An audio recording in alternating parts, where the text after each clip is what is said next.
저는 오늘 이 시간 선한 목자를 향한 믿음의 기도라는 말씀의 제목으로 하나님의 말씀을 나누고자 합니다. 우리는 오늘 하나님께서 우리에게 주신 이 기도의 시간, 우리 자신의 삶, 우리 가정, 우리 교회, 나라와 민족을 위해서 기도하기 위해 이 자리에 함께 모였습니다. 하나님께서는 우리에게 기도라는 귀한 길을 열어주셨어요. 그래서 기도를 통하여서 우리는 하나님의 뜻을 깨닫고, 그리고 또한 우리의 삶의 간구를 하나님 앞에 드립니다. 그런데 하나님을 향한 우리의 기도를 드릴 때에 때때로 그 기도가 우리의 마음을 어렵게 할 때가 있습니다. 그것은 먼저 우리의 기도에 대한 하나님의 응답이 즉각적으로 이루어지지 않는다 생각할 때에 우리는 마음의 어려움을 갖습니다. 다음으로 우리가 이렇게 기도하는 데에 하나님께서는 우리의 기도대로 이렇게 응답하시는 것이 아니라 다르게 응답하실 때에 우리는 또 마음의 어려움을 갖습니다. 이 마음을 누가 가장 잘 아십니까? 예수님께서 우리의 연약함을 가장 잘 알고 계시죠. 그렇기 때문에 예수님께서는 오늘 우리가 함께 읽은 본문 시작과 끝부분에서 우리의 기도가 어떻게 이루어져야 하는지를 분명하게 말씀하십니다. 제가 1절을 읽어드리겠습니다. 예수께서 그들에게 항상 기도하고 낙심하지 말아야 할 것을 비유로 말씀하여. 아멘. 이렇게 1절 말씀이 시작됩니다. 그리고 마지막 8절 말씀이 어떻게 끝이 나냐면, 그러나 인자가 올 때에 세상에서 믿음을 보겠느냐 하시니라. 아멘. 이렇게 끝이 납니다. 예수님께서는 우리가 기도할 때 낙심하지 않기 위해서 믿음을 가진 기도를 해야 한다, 이렇게 우리에게 가르쳐 주시는 것입니다. 믿음을 가진 기도, 낙심하지 않는 기도를 하기 위해서 우리는 기도의 3가지 단계를 말씀을 기준으로 바르게 세워야 합니다. 기도의 3가지 단계를 제가 나눠봤습니다. 첫 번째는 기도의 대상, 두 번째는 기도의 내용, 마지막 3번째는 기도의 응답입니다. 우리가 낙심하지 않고 하나님을 향한 믿음의 기도를 드리기 위해서 첫 번째로 무엇을 깨달아야 하냐면, 우리가 기도 드리는 대상, 하나님을 바르게 깨달아야 하죠.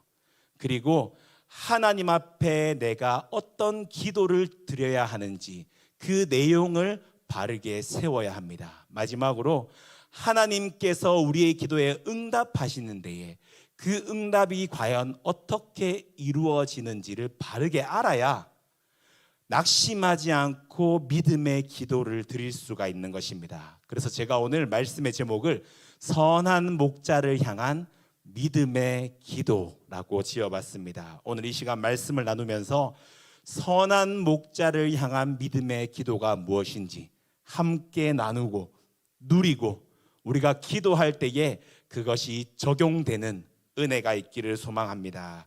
예수님께서는 오늘 본문의 말씀에서 불의한 재판장과 한 과부의 비유를 2절부터 6절까지 말씀을 통해서 먼저 말씀하시고요. 그리고 뒤이어서 하나님과 우리의 관계가 어떠한지를 7절, 8절 말씀에서 우리에게 말씀하십니다.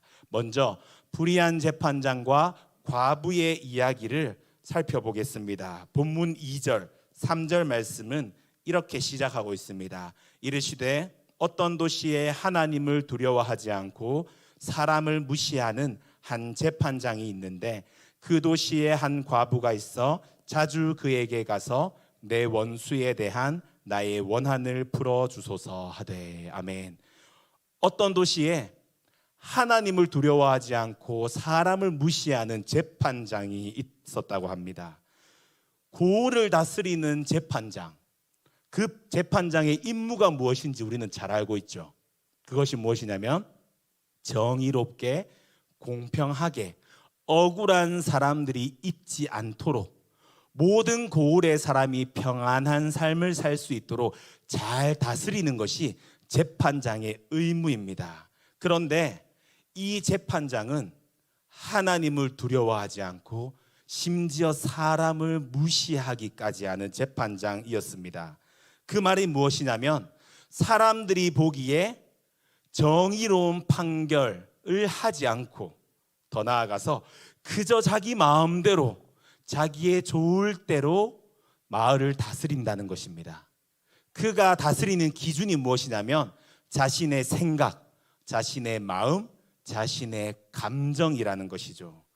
그래서 정의로움과 공평함, 그것이 고려의 대상이 되지 못합니다.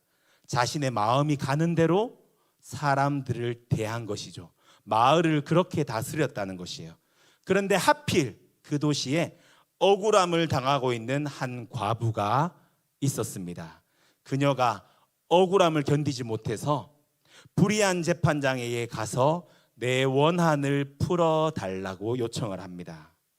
그녀가 어떠한 원한을 가지고 있었는지 내용은 우리가 알 수 없지만 개인적인 원한을 요청했다는 것이죠. 그런데 성경이 우리에게 무엇을 말씀하냐면 과부가 자주 불의한 재판장에게 찾아가서 자신의 원한을 풀어달라고 요청을 했다고 말씀합니다. 얼마나 자주, 얼마나 끈질기게 그녀가 재판장에게 나아갔을까요? 그 힌트를 우리는 재판장이 고백하는 4절, 5절 말씀을 통해서 알 수 있습니다.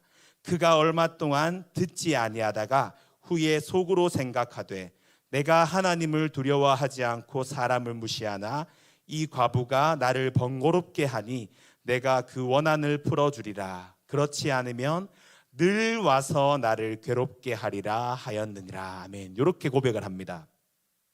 스스로 생각을 한 거죠. 생각을 해보니까 내가 하나님도 두려워하지 않고 사람도 무시하는 제멋대로의 재판장인데 한 과부가 있는데 억울하다고 계속 자신에게 찾아오는 겁니다. 풀어달라고, 그 원한을 풀어달라고 요청을 계속해서 하는 것이죠. 끈질기게 자신에게 나아오는 것입니다.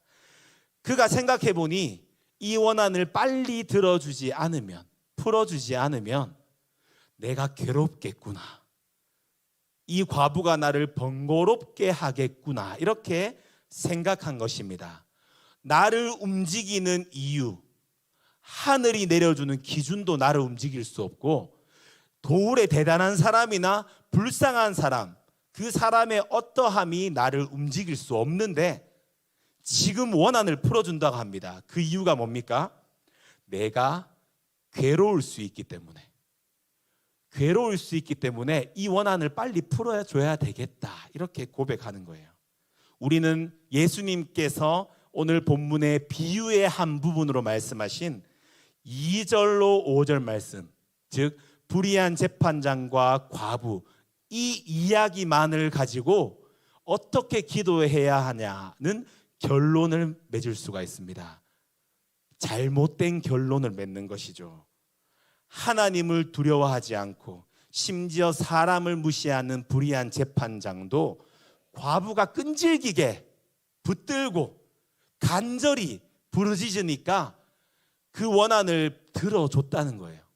그래서 이것을 우리의 기도에 그대로 적용해서 우리도 하나님 앞에 끈질기게 기도하면, 하나님을 붙들고 부르짖으면 이 재판장처럼 하나님께서도 우리의 기도에 응답해 주시겠다, 이렇게 잘못된 결론을 내립니다. 그리고 또 다른 잘못된 결론이 무엇이냐면 하나님께서 혹 우리의 기도에 응답해 주시지 않는 이유가 뭘까? 지극히 내 개인적인 기도를 해서 그렇구나. 수준 낮은 기도를 하나님 앞에 기도하니까 응답해 주시지 않는구나. 하나님의 뜻에 합당한 기도를 해야 되는구나. 이렇게 또 잘못된 결론을 내린다는 것이죠. 이것은 예수님께서 우리에게 말씀하시는 불의한 재판장과 한 과부, 그리고 하나님과 우리에 대한 이야기, 이 두 가지 내용을 바르게 파악하지 못했기 때문에 이러한 잘못된 오해의 기도 결론을 내리게 된다는 것입니다.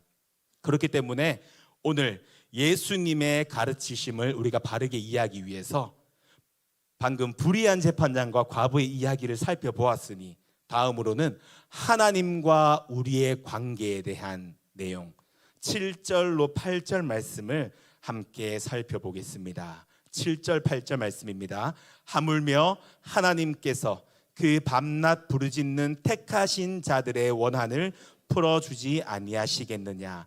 그들에게 오래 참으시겠느냐? 내가 너희에게 이르노니 속히 그 원한을 풀어주시리라.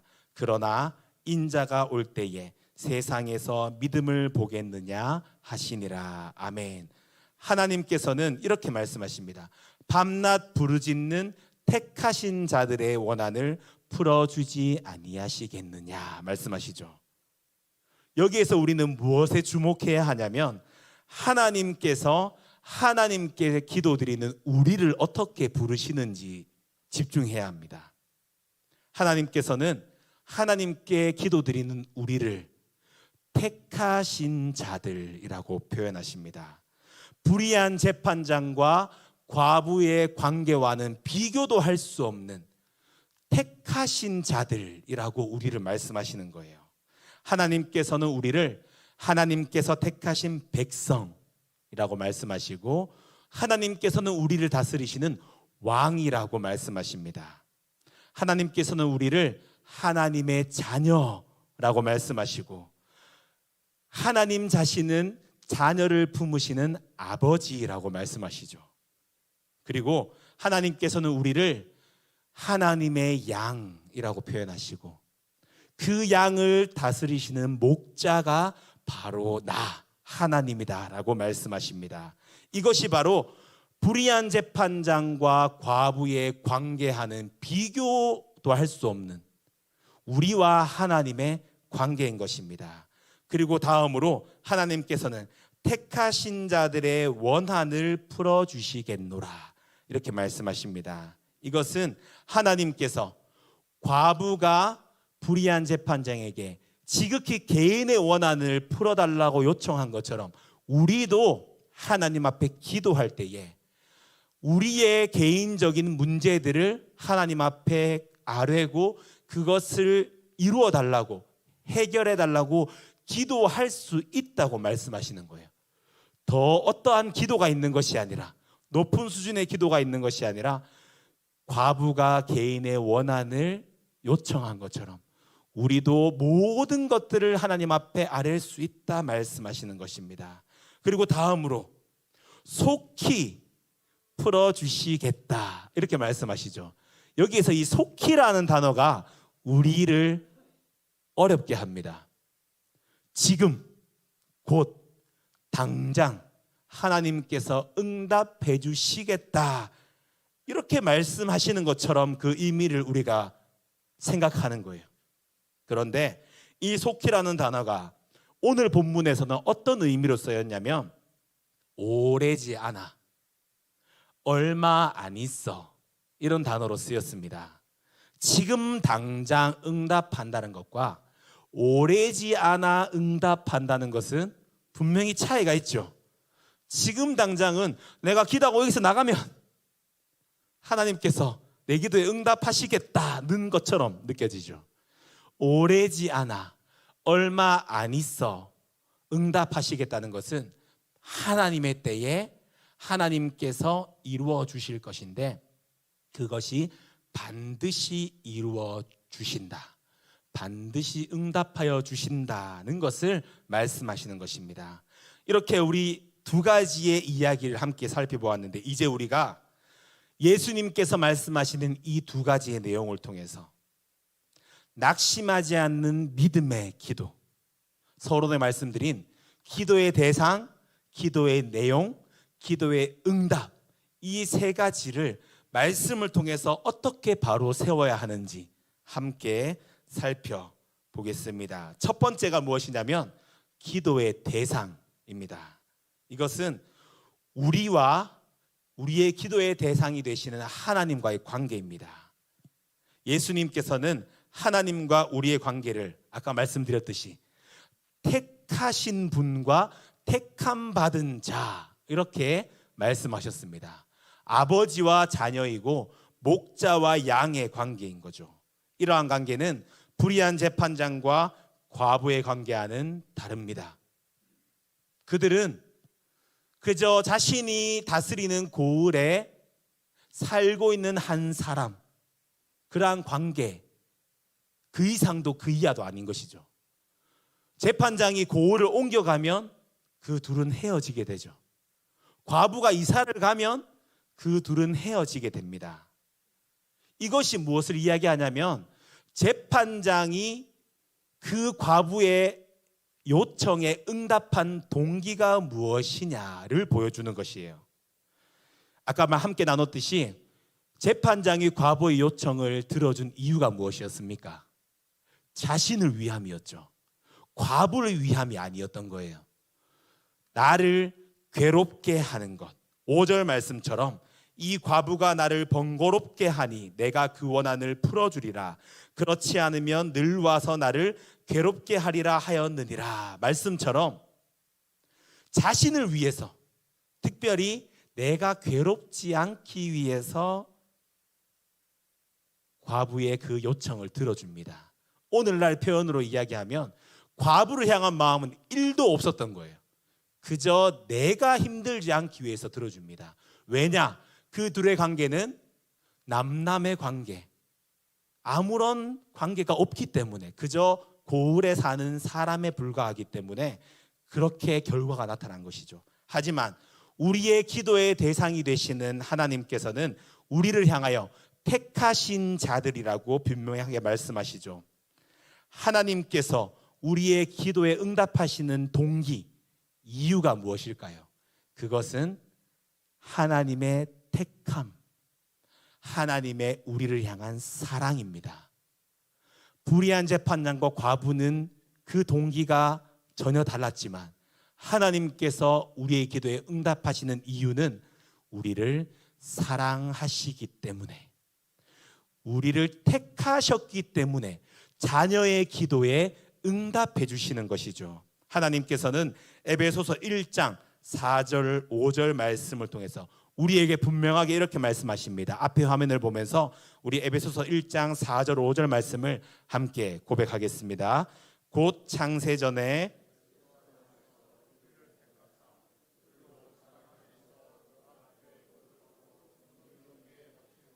그 기쁘신 뜻대로 우리를 예정하사 예수 그리스도로 말미암아 자기의 아들들이 되게 하셨으니. 아멘.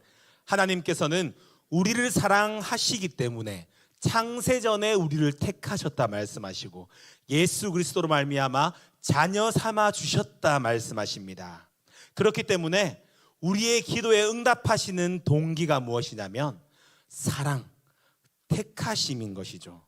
우리가 기도하는 대상, 그 대상이 우리의 좋은 아버지 되시고 우리를 다스리시는 왕이 되시며 우리를 인도하시는 선한 목자 되신다고 고백하는 것입니다.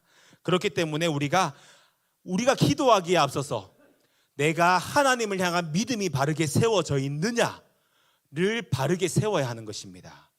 내 안에 이 믿음이 바로 세워져야 선한 목자, 우리의 좋은 아버지 되신 하나님께서 우리의 기도에 반드시 응답하실 것을 믿고 낙심하지 않는 것이에요. 왜? 좋은 아버지 되시니까, 선한 목자가 되시니까. 이 믿음이 우리 안에 있어야 되는 거예요. 예수님께서 이 땅 가운데에서 사역을 하실 때에, 특별히 아프고 병든 자들을 고치실 때에 말씀하시는 것이 무엇이었냐면 믿음이었습니다. 우리가 잘 아는 마태복음 8장에 등장하는 백부장의 하인을 고치신 이야기, 그 이야기를 보면 예수님께서 가버나움에 들어가실 때에 한 백부장이 와서 자신의 하인이 중풍병으로 아파한다 고백을 합니다. 그때 예수님께서 내가 가서 고쳐주겠다 말씀하시죠.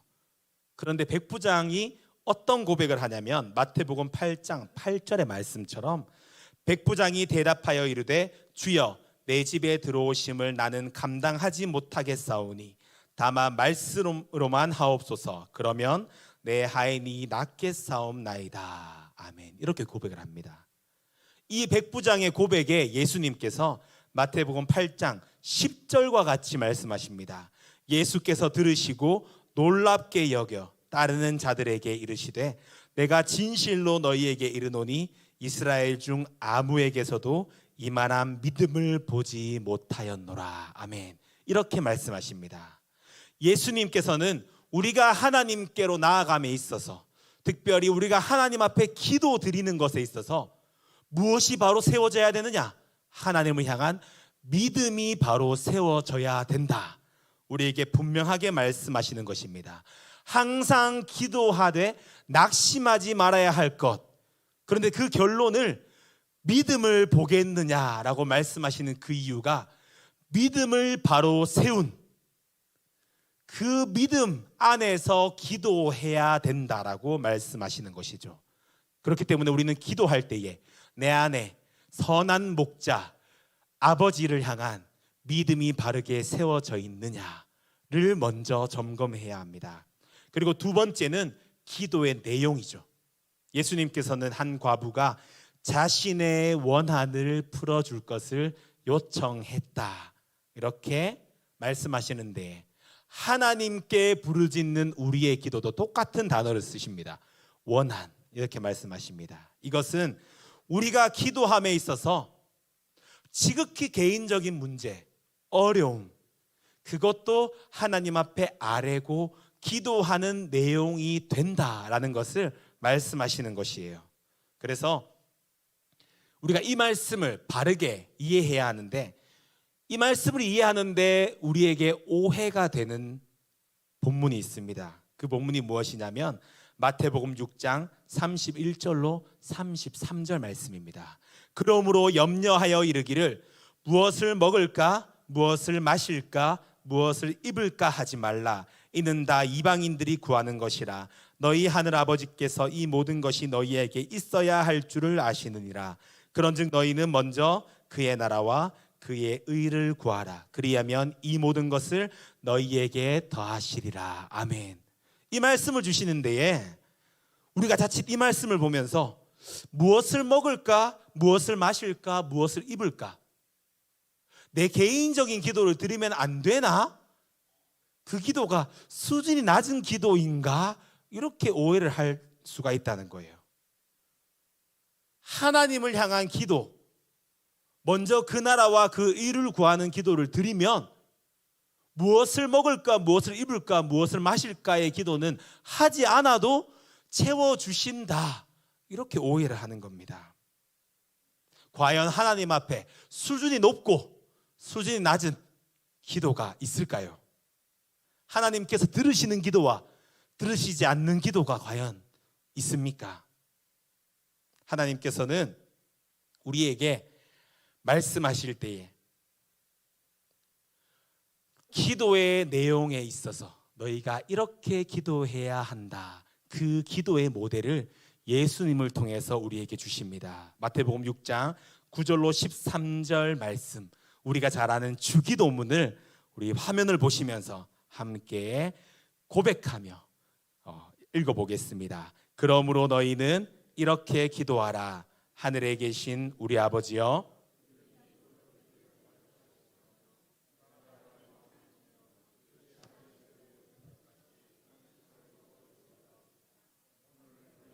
일용할 양식을 주시옵고 우리가 우리에게 죄 지은 자를 사하여 준 것 같이 우리 죄를 사하여 주시옵고 우리를 시험에 들게 하지 마시옵고 다만 악에서 구하시옵소서. 나라와 권세와 영광이 아버지께 영원히 싸움나이다. 아멘. 예수님께서 우리에게 기도의 모델로 주신 주기도문을 살펴보면 하나님의 이름, 하나님의 나라, 하나님의 뜻을 위한 기도가 있고 이어서 우리 자신에 대한 기도가 있죠. 일용할 양식을 주시기를 기도합니다. 분명히 우리가 용서하는 삶을 살기를, 그리고 악한 것에 넘어지지 않기를 위해서 기도합니다. 하나님을 향한 기도를 드림과 동시에 이어서 나의 기도를 드리는 것이죠. 그렇기 때문에 우리가 하나님 앞에 기도할 때에 나의 것을 위해서 나의 양식을 채워주시기를, 나의 아픔을 치유해 주시기를 기도하는 것은 수준 낮은 기도도 아니고 틀린 기도도 아니고 하나님께서 응답하시지 않는 기도도 아닌 우리가 하나님 앞에 드릴 수 있는 우리의 개인적인 너무나도 소중하고 중요한 기도라는 것이죠. 그런데 하나님께서 이렇게 기도하고 저렇게 기도하지 말라 말씀하시는 것이 아니라 내가 채워주겠지만 너희는 반드시 기도해야 된다 말씀하세요. 에스겔 36장 37절 말씀을 통해서 하나님께서는 우리에게 이렇게 말씀하십니다. 주 여호와께서 이같이 말씀하셨느니라. 그래도 이스라엘 족속이 이같이 자기들에게 이루어 주기를 내게 구하여야 할지니라. 내가 그들의 수요를 양떼같이 많아지게 하되. 아멘. 하나님께서 이루어 주실 것인데 이루어 주기를 내게 구하여야 한다 말씀하시는 거예요. 나의 필요, 내가 먹을 것, 내가 입을 것, 내가 마실 것을 하나님께서 다 알고 계시는데 그럼에도 우리는 그것을 하나님 앞에 구해야 된다는 거예요. 우리 입술을 열어서 하나님 앞에 엎드려 기도할 때에 하나님께서 그 응답하심을 우리에게 이루어 주신다. 이렇게 말씀하시는 것입니다. 내가 아플 때 그 아픔을 위해서 기도해야 되죠. 우리 함께하는 성도님들, 지체들이 아파 힘들어할 때에 옆에 있는 지체들의 아픔을 위해서 함께 기도해야 되죠. 가난하고 연약하고 힘든 우리 주위에 있는 이웃을 바라보며 혹 나의 삶이 그렇다면 그것을 반드시 하나님께 기도해야 합니다. 우리의 원한에 하나님께서 사랑으로 응답하신다 말씀하시는 것입니다. 그리고 마지막 세 번째는 기도의 응답입니다. 항상 기도하되 낙심하지 말라는 이 키포인트가 어디에 있냐면 이 기도의 응답에 있습니다.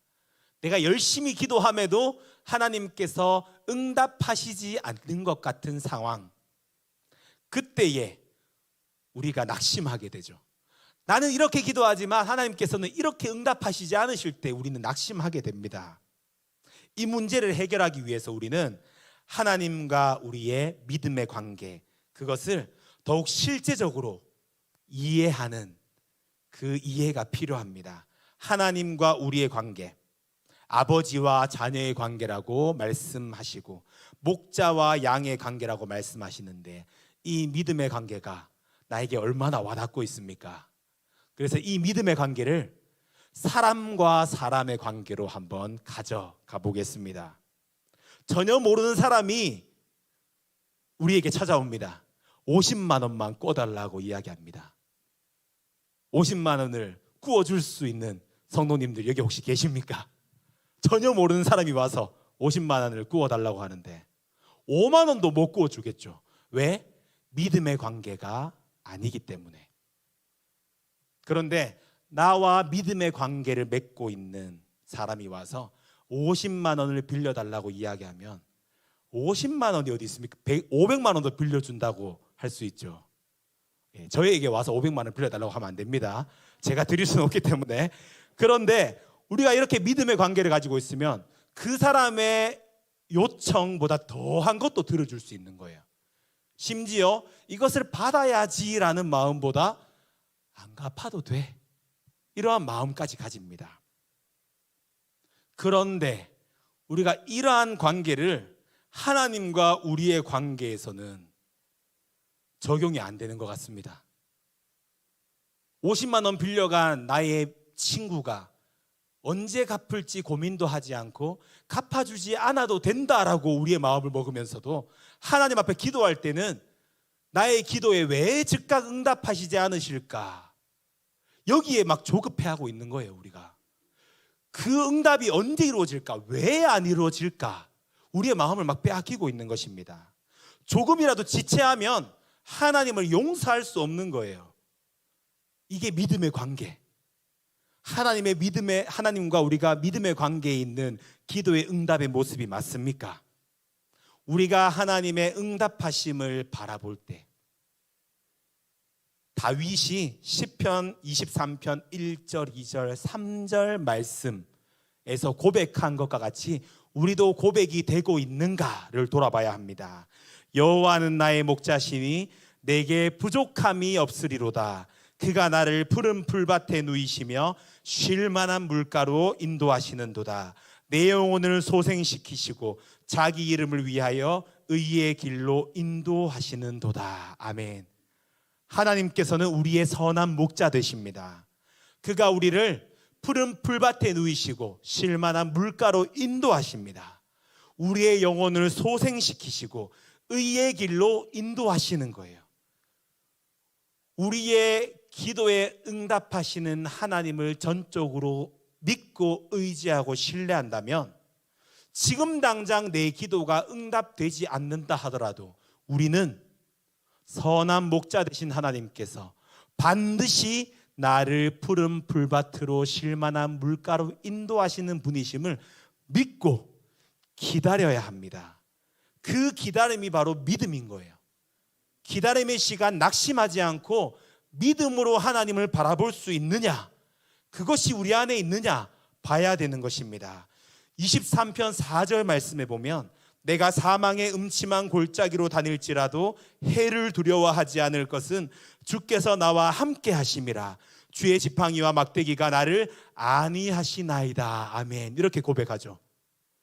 사망의 음침한 골짜기로 다니지 않는 게 아니라, 해를 두려워하지 않는 게 아니라, 그게 나에게 이루어지지 않는 것이 아니라, 내가 사망의 음침한 골짜기에 있어도 나에게 해가 오더라도 내가 마음 빼앗기지 않는 이유는 주의 지팡이와 막대기가 나를 안위하기 때문이에요. 어려운 일, 힘든 일이 우리에게 일어나지 않는 것이 아니라 그 일 가운데에서도 하나님께서 반드시 우리를 인도하시고 지켜 보호하여 주신다는 거예요. 그것이 선한 목자를 향한 믿음입니다. 오늘 말씀의 제목, 선한 목자를 향한 믿음의 기도. 이렇게 제가 말씀의 제목을 지은 이유를 우리 이제 성도님들께서 모두 이해하셨을 거라 생각합니다. 우리가 기도함에 있어서 하나님께서 나의 선한 목자가 되심을 믿음으로 고백하는지, 그 첫 번째를 바르게 세우고 그 믿음 안에서 나의 삶에서의 작은 문제까지도 하나님 앞에 간구하는 그 기도에 선한 목자 되신 하나님께서 하나님의 때에 하나님의 방법으로 우리에게 가장 좋은 것으로 반드시 응답하실 것입니다. 그 믿음을 가지고 우리가 기도해야 하는 것입니다. 말씀을 정리하겠습니다. 제가 지난 교회에서 사역할 때에 중등부 친구들하고 야심한 프로젝트를 하나 준비했습니다. 그것이 뭐냐면은 리더스쿨 선교 버전이라는 제목을 붙여서 중등부 친구들하고 학부모님들하고 같이 서울에 있는 양화진 선교사 묘연 거기를 방문하고, 그리고 연세대학교에 있는 언더우드 기념관을 탐방하면서 선교의 비전을 품게 해주겠노라, 이렇게 프로젝트를 만들었습니다. 45인승 버스를 대절했는데 무려 44명이 신청을 해서 한 차로 가득 올라간 거예요. 그날을 위해서 저희가 얼마나 기도했겠습니까? 야심찬 프로젝트인데. 그런데 기도하는데 날이 다가올수록 날씨 일기예보가 뜨잖아요. 하루 종일 비가 온다고 떴습니다. 그래서 제가 기도하고 또 기도했습니다. 비가 내리지 않기를. 대구에서 아침 일찍 모여서 출발을 하는데 비가 왔을까요? 안 왔을까요? 안 왔습니다. 아멘 하고 출발했습니다. 몇 시간 이제 올라가고 있는데 경기 지역에 들어가니까 하늘이 우중충해지면서 비가 한 줄기씩 한 방울씩 내리기 시작한 거예요. 서울에 들어가니까 비가 왔겠습니까? 안 왔겠습니까? 억수같이 쏟아졌어요. 계속 비가 쏟아졌습니다. 첫 번째 코스가 홍대에 가서 점심시간이었습니다. 비를 맞으면서 우산을 쓰고 개인적인 자유 시간을 가졌어요. 신발도 다 젖고 옷도 다 젖었어요. 그렇게 점심을 먹고 이제 차에 탔습니다. 양화진으로 가는데 한 10분 정도 거리였거든요. 비가 조금씩 그치는 것 같은 거예요. 그럼 그렇지, 이제 가장 중요한 시간이 남았으니까 비가 안 올 거야 하고 양화진에 도착했습니다. 비가 그쳤을까요? 안 그쳤을까요? 안 그쳤습니다. 더 왔습니다. 가이드를 하면서 이야기를 들어야 되는데 말소리가 잘 안 들릴 정도로 비가 많이 왔어요. 그 일정을 마치고 이제 언더우드 기념관으로 갔습니다. 점점 더 비가 더 많이 왔습니다. 계속 비가 온 거예요. 그래서 결국에는 하루 종일 비만 맞고 내려왔습니다. 하나님께서 우리의 기도에 응답하셨습니까? 안 하셨습니까? 제 마음이 어떤 마음이 들었겠습니까?